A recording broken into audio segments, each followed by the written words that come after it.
유튜브로 읽는 박정희 전기 10권 10월의 결단. 호주와 뉴질랜드 방문.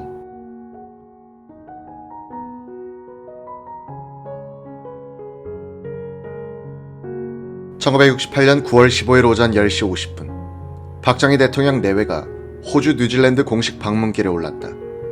이날 김포공항에는 조진만 대법원장, 장경순 국회 부의장, 정일건 국무총리 등 3부 요인과 로제 샹바르 주한 외교사절 단장을 비롯한 외교사절 및 민간 대표들 등 약 700여 명의 내외 인사들이 나와서 박 대통령을 환송했다. 박 대통령은 짙은 회색 싱글, 유교사는 녹두색 한복에 흰 고무신, 큰딸 근혜양은 자주색 교복 차림이었다. 환송객과 인사를 나눈 박 대통령 내외는 비행기 트랩에 올랐다. 큰딸 근혜양이 아빠를 따라 트랩에 오르려 하자 박 대통령은 전속 나온 그부들에게 인사하라고 귀뜸했다. 1968년 9월 16일 오전 10시 박정희 대통령 내외는 최규화 외무장관을 비롯한 15명의 공식 수행원 및 5명의 비공식 수행원과 함께 호주의 페어베인 공군기지에 도착, 3박 4일간의 호주 공식 방문 일정에 들어갔다. 박정희 대통령 내외를 맞은 캔버라는 한국이 초가을로 접어들고 있는데 반해 섭씨 13도의 화창한 봄 날씨를 보였다.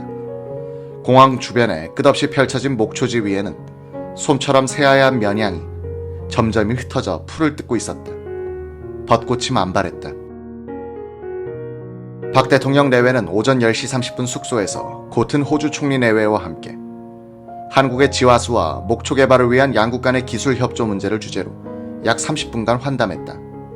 박 대통령은 수행한 이계순 농림장관과 김용래 축산국장을 불러 호주의 목초 개발 방법을 검토하여 본받을 수 있도록 하라고 지시했다. 김용래의 회고.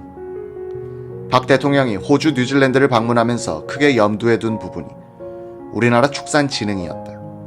박 대통령은 우리나라 농민이 왜 이렇게 못 사는가에 대해서 늘 고심했다. 박 대통령은 그 이유를 쌀, 보리 위주의 농업에서 찾은 것 같다.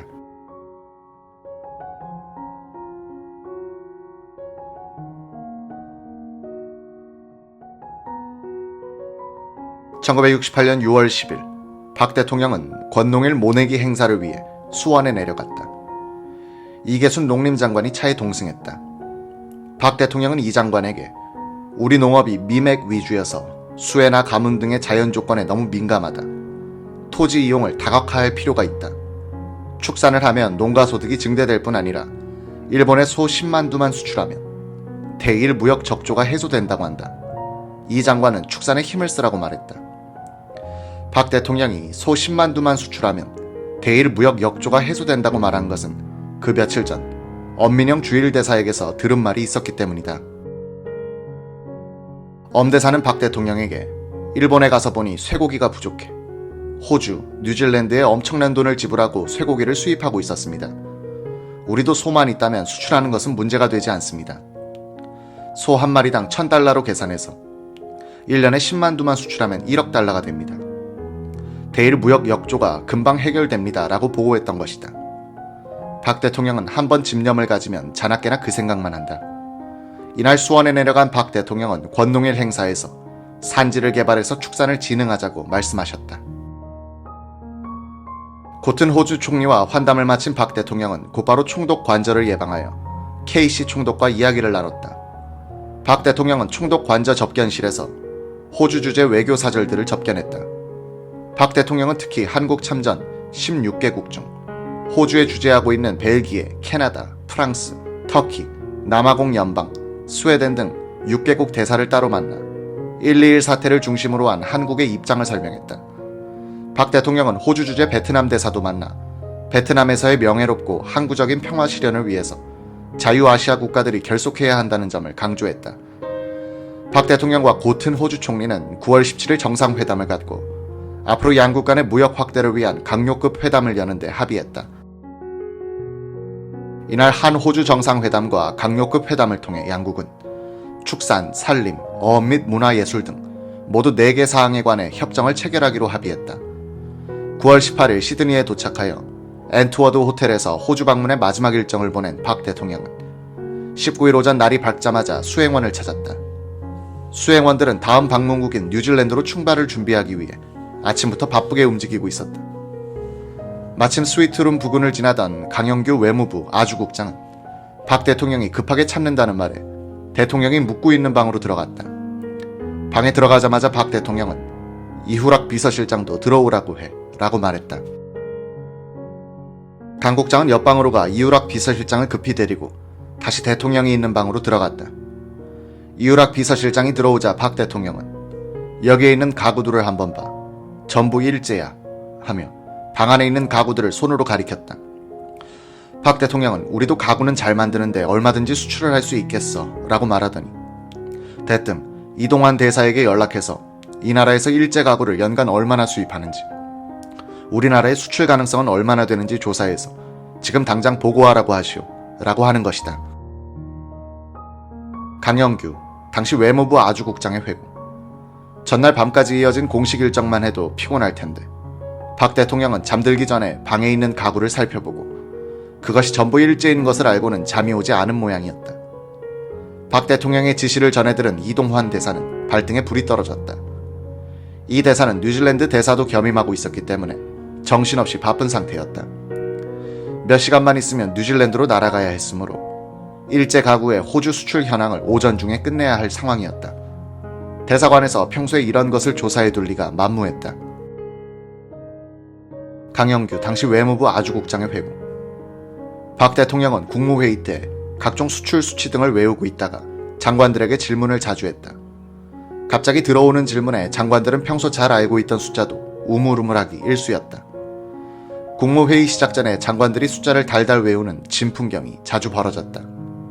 박 대통령은 대사가 유능한가 무능한가를, 그 나라에 대한 수출을 얼마나 많이 했는가 하는 것으로 평가했다. 수출 실적이 곧 대사들의 성적표였다. 박 대통령이 지시한 일제 가구의 호주 수출 현황 자료는 귀국 후 보고됐다.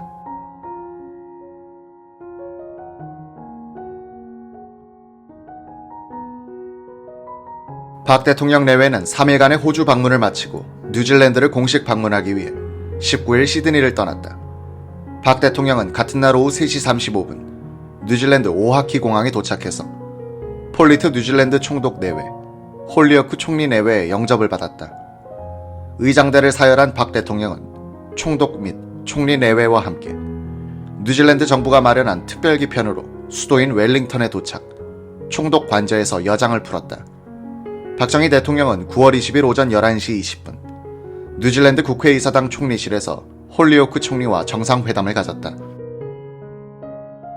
박정희 대통령은 이날 낮에 홀리오크 총리가 국회의사당 벨라미 홀에서 베푼 오찬회에 참석, 250여 명의 뉴질랜드 정부 지도자 앞에서 연설했다. 박 대통령은 평화와 자유는 구호에서 얻어지는 것이 아니라 적극적으로 희구하는 자유민들의 용기 있는 단합에서만 얻어진다고 강조했다. 홀리오크 총리는 이 자리에서 한국은 전쟁과 잿더미 속에서 살아나 새로운 아시아의 중요한 역할을 하도록 운명지어져 있다라고 말했다. 이날 정상회담 결과는 23일 박정희 대통령이 4일간의 뉴질랜드 공식 방문을 마치고 귀국하기에 앞서 발표됐다.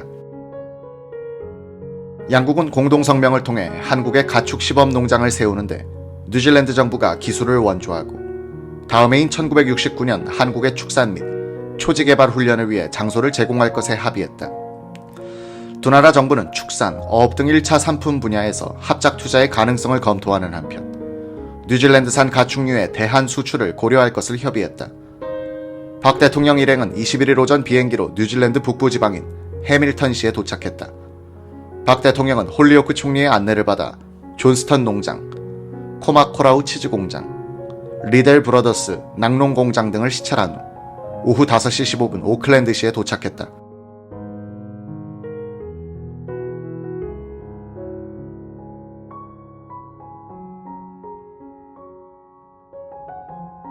호주 뉴질랜드는 영연방국의 일원으로 6.25 전쟁 때 전투병력을 보내 한국을 도왔다.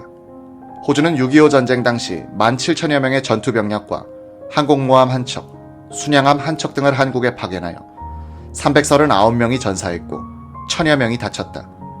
뉴질랜드도 육군과 해군 5,300여 명을 파견하여 41명이 전사했다. 호주와 뉴질랜드는 베트남에도 전투병력을 파견하고 있어 한국과는 인연이 깊었다. 호주와 뉴질랜드는 국가의 정체성을 아시아 태평양에 두려는 적극적인 움직임을 보였다. 두 나라는 아시아 지역 문제에 적극적으로 나섰을 뿐 아니라 이 지역 공동이익 증대에 실질적인 노력을 했다. 두 나라는 이미 콜롬보 계획에 의하여 한국과 아시아 저개발 국가에 각종 원조를 해오고 있었다. 콜롬보 계획이란 1950년 스리랑카의 수도 콜롬보에서 영연방 국가들이 모여 아시아 저개발 국가에 대한 기술과 자본을 원조하기로 결정한 것을 말한다. 호주는 이 계획에 의거해 1967년 한국의 홀덴 승용차 10여 대와 용산 공군의 기기 설치를 위하여 56만 달러의 원조를 한 것을 비롯하여 인천 제2부두 축조에 33만 달러 상당의 준설선 한 대를 원조하기로 승인했다. 한국은 1968년도분으로 산림 토양 조사 사업을 위한 기기 및 실험 기재를 추가로 원조해 줄 것을 신청해 놓았다. 1968년 우리 교민은 호주에 67명, 뉴질랜드에 12명이 있었다. 교민의 대다수는 유학생 신분이었다. 김기배 상공부 사무관, 김종옥 재무부 사무관 등 공무원들은 영어를 배우러 들어와 있었고, 그 밖에도 시드니 대학에 유학으로 온 간호사, 기자, 연구소 직원, 기업체 기술자들이 있었다. 이들 대부분은 콜롬보 계획에 의해 파견됐다.